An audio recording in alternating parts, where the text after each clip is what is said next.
Hello everyone. In today's session, let's see how to create a virtual machine using Oracle VirtualBox as part of virtualization. And then on that virtual machine, we are going to install Ubuntu Server 24.04 operating system. As part of it, first we have to download the Oracle VirtualBox application onto your system. Search for the word with Oracle VirtualBox in the search bar. This is the official website, and here we can say download section. Under that, we can choose the package according to the operating system on which we are trying to install. As of now, in my base system, I have Windows operating system for my personal use, for my day-to-day activity. But now my requirement is I want to practice Linux operating system, or I want to install some tools as part of DevOps or DevSecOps. Then here we need to choose a package on the operating system which you want to install. Since I'm using Windows, I will go for Windows host. If you are using Mac with Intel, choose the second one. If you are using Mac with M1, M2, M3 or M4 chipset, go for the third one. And if you are using Linux desktop version, and on that you want to install this Oracle VirtualBox, go for the fourth option. In this scenario right now, I will choose the first option and you have to download the package. After that was done, you have to follow the steps and install the application. Once it is done, you will see the application like this after successful installation. Here now, by using this, we have to create a virtual machine, and inside that we have to install Ubuntu operating system. If I need to do that, I need to download the ISO of Ubuntu Server 24.04 LTS version. Again, search for Ubuntu Server 24.04 LTS version. From this website, we can say ubuntu.com. Under the downloads, we have server, and then we can download the ISO. If you select this option, it will start downloading the ISO. Once these two activities are done, now we can proceed further in order to install operating system after creating the virtual machine. The first step is select new under the tools and then specify the name to the virtual machine. For example, here I want to allocate Ubuntu Server as a name. Now then select the ISO, the one what you have downloaded. In the drop down list, we can see other. Because we are doing for the first time, browse the location where you have saved the ISO. In my case, it is in downloads. Select this ISO file and open. Let us go to the next step. In the second step, we can see it is asking you the name and the password. If you are planning to install this particular operating system with non-interactive mode, then here we have to give a proper username and password. But by default, the username is vbox user and the password is change me. You can see here. Now this will be the default username password as part of the guest operating system installation. What does it mean? In the virtual machine, you are trying to install another operating system. Let us say here it is Ubuntu. Technically that is called as guest operating system. Now, since you are using non-interactive mode, it will not prompt you anything related to username and password. Then how will you log in the operating system after the installation was done? That's the reason why here we have to provide a proper username and password. And that username password will be used in order to authenticate to your virtual machine of Ubuntu. You can go with this particular default username password or you can change them. For example, here I want to allocate test user as a name, and then I want to allocate a password as a simple one, test123, and confirm the password. Done. If you want to change the host name, here we can specify it. But that is not important for me, so I will ignore this. I will provide only username password according to my requirement. And then next.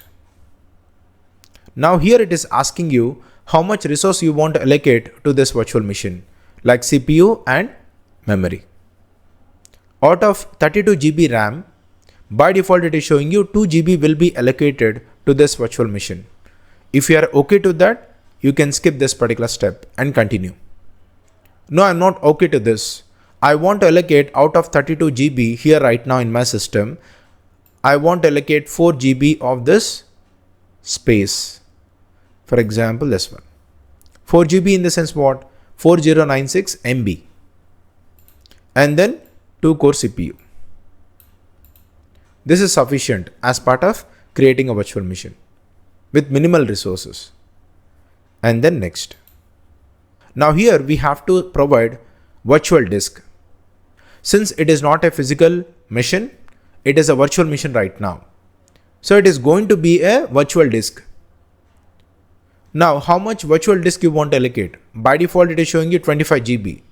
If you want more than that, you can specify it. It is up to you.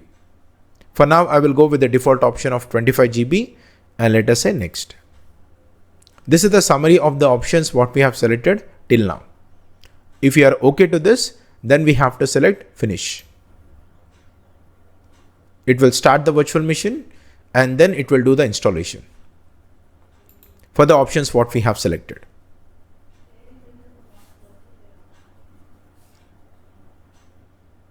Let me maximize this by using view, scale mode, and then we can drag this. Here we can see the installation process which is going on. This will take some time. How much time does it take? It all depends upon the bandwidth what we have in the network. We cannot guarantee that it might take only 2 minutes or 3 minutes or 5 minutes or 20 minutes. Depends upon the bandwidth what we have. We can say the installation is in process. And it is choosing the default options what it has in the ISO. Since it is not an interactive mode, the default options will be pulled and based on that it will start doing the installation process, even with the username password what we have specified in the previous step.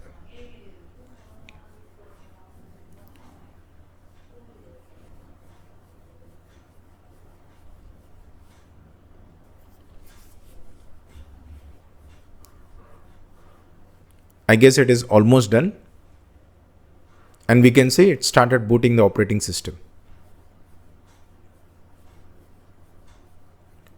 From this we can understand that installation was successful and now it has started loading your operating system.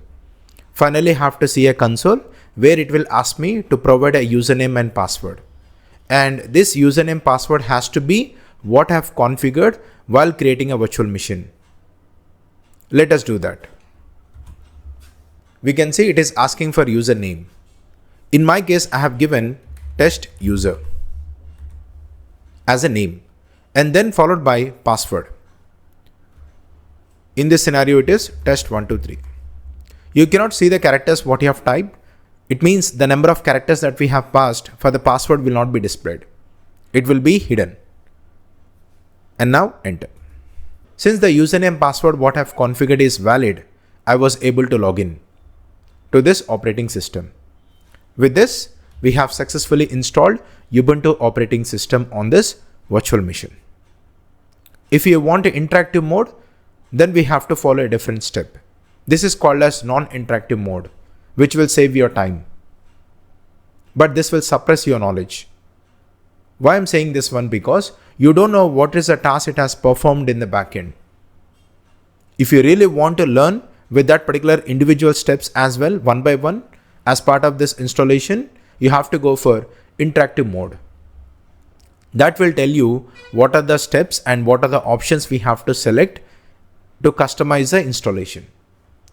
Because here it is using a default options. Sometimes in the requirement we might have the custom options. I want to choose while installing the operating system.